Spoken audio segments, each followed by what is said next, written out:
We're back at the accountability desk, and now we're taking a look at the Mosby Legal Defense Fund.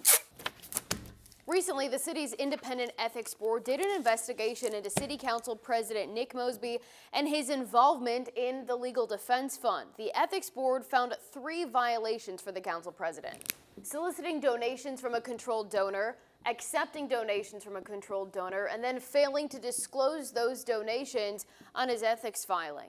The ethics board ordering Council President Nick Mosby to have the Legal Defense Fund stop soliciting donations on his behalf, give back the money that he received from the controlled donors, and then disclose the list of the controlled donors that are outlined by the city rules. The findings of this report prompting this letter sent by 6 members of the City Council, compelling Nick Mosby, the council president, to follow the order of the ethics board report. Council President Nick Mosby now says he will comply with the findings. However, his statements are still not acknowledging any fault that the ethics board says he violated the city rules.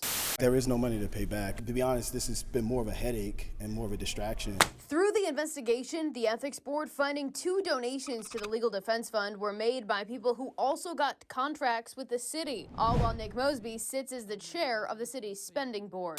But remember that this Legal Defense Fund was first launched more than a year ago when the Mosbys were under investigation.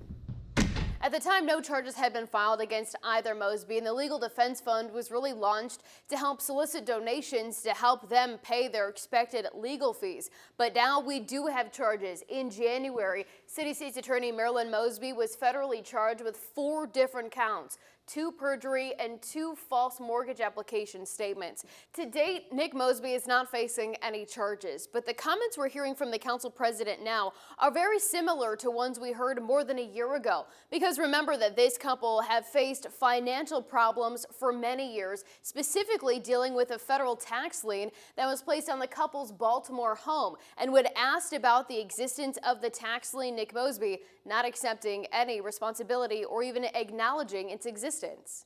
The $45,000 tax lien, the focus of not just this interaction where the council president dodged my questions. You've denied the existence of your tax lien on your property multiple times. I have not multiple times. But this radio interview where he denied the existence of this lien. There is no lien on my property. There's never been a lien on my property. It's not a lien on my property. I don't have a property lien. All while his wife's attorney maintains she never got it. So you're saying that she didn't open the mail? I looked for the tax lien myself.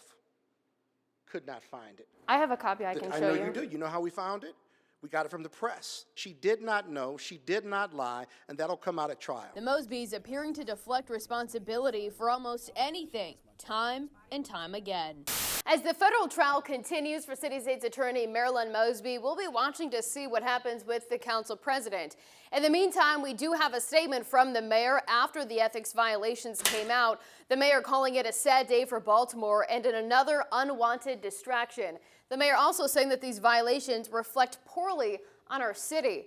Now, we do know where at least 6 members of the city council stand. Remember, they're the ones who sent that letter to the council president calling on him to comply, but the remaining 8 members still remain in question. We don't know if they're having any conversations with the council president behind the scenes or what they are telling him to do about these violations.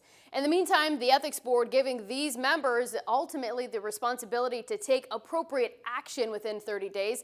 What that means really remains unclear. The ethics board also giving Council President Nick Mosby 30 days to comply. He says he will, but we're still waiting to see if the information, including the disclosure of the donors, will be made public. That's something we have been asking Nick Mosby as well as his wife, City State's Attorney Marilyn Mosby, to disclose for months. We'll be waiting to see if that information becomes public. At the accountability desk, Mackenzie Frost, Fox 45 News.